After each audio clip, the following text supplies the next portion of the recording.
I knew we were going to talk about this, so I'm prepared. Here is the Muslim Brotherhood plan for North America.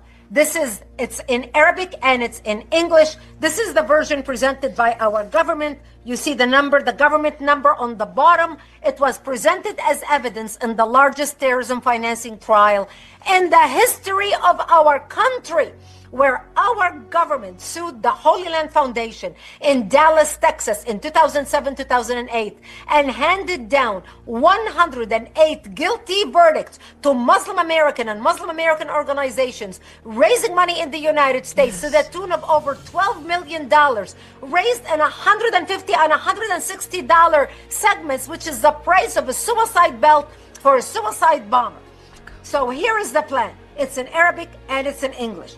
And I'm going to share it. So this is fact. We're not talking opinion. So it starts with that. Here it is in the English version. So we start on this page with the English version. On this page is when they start talking about the Muslim Brotherhood plan for North America. And it says, and I'm going to read you a paragraph. Here it is highlighted in yellow. Understanding the role of the Muslim Brother in North America.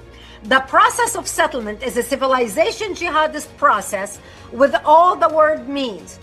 The Ikhwan, which is the Arabic word for brothers, must understand that their work in America is a kind of grand jihad in eliminating and destroying the Western civilization from within and sabotaging, and they put that under parentheses, its miserable house by their hands and the hands of the believers, so that it is eliminated and Allah's religion is made victorious over all other religions.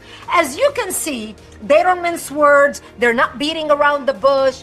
This is evidence. This is fact. This is not opinion. On the second page, I'm going to read you just a little bit. It says, the success of the movement in America in establishing an Islamic base with power and effectiveness will be the best support and aid to the global movement project. They have a 100-year global plan to infiltrate and dominate and bring down the West. They are now 35 years into their plan. And what are we doing? Nothing. We are burying our head in the sand, pretending the problem did not exist. If you have time, I'd like to read you a couple more items. Please. But if we don't have time, no. We have time. We have plenty. No. We have time. All right. All right. So, and they talk about how they are building segments to infiltrate our society, all our society. In this plan, they talk about, for example, creating this whole page is lists of all the organizations they want to create.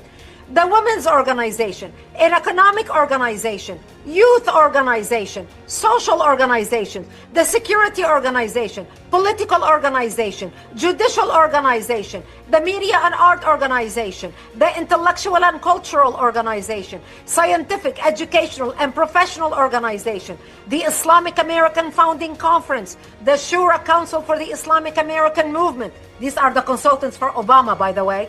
The Executive Office of the Islamic American Movement, Chairman of the Islamic Movement and its official spokesperson, field leaders and organization and Islamic centers. By the way, right now, we have 3,500 mosques and Islamic centers all throughout the United States. But the most important page of this is the last page. On this page, they list 29 front Islamic organizations set up in America with the sole purpose of destroying America from within. And I'm going to start. Number one on the list. Here we go. And here's the title. A list of our organizations and the organizations of our friends.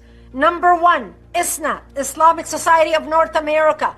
Islamic Society of North America were advisors to President Obama about Middle East policy. So not only we had the Fox watching the hen house, we had the Fox inside the White House talking policy in the ear of the president.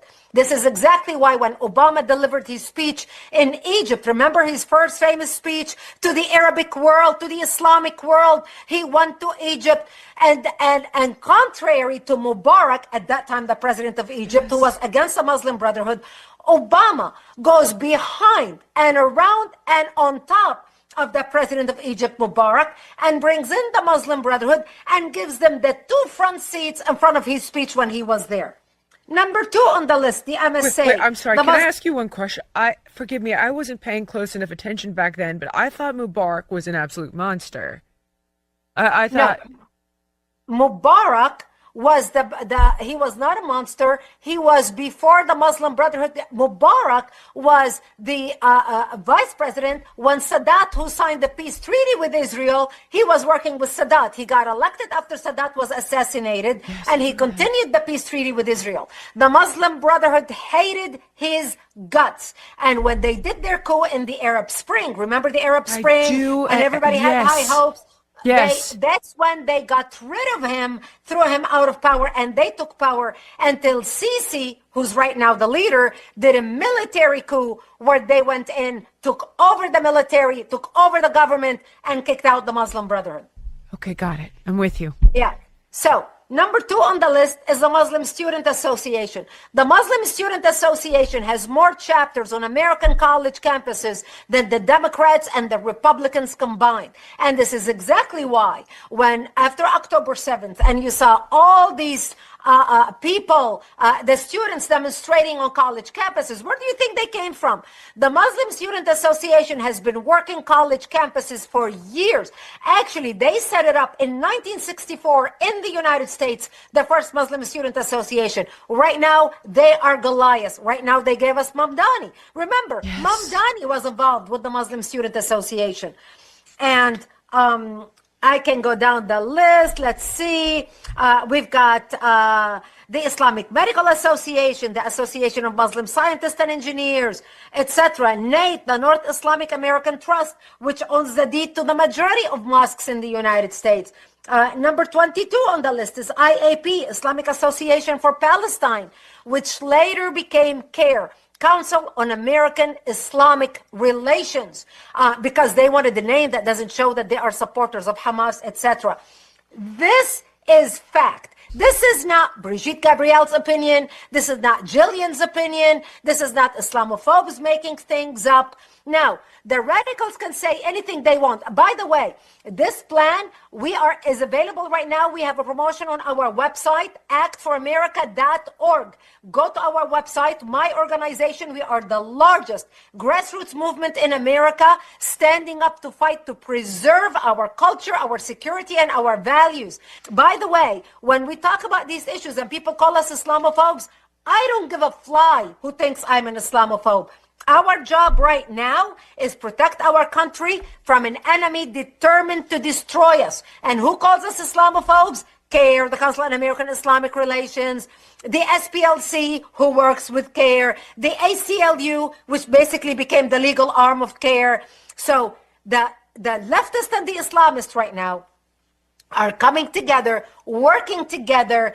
The left is being used as the useful idiots at the hand of Islamists with an agenda. All these organizations in the United States, all 22 of them, working against us.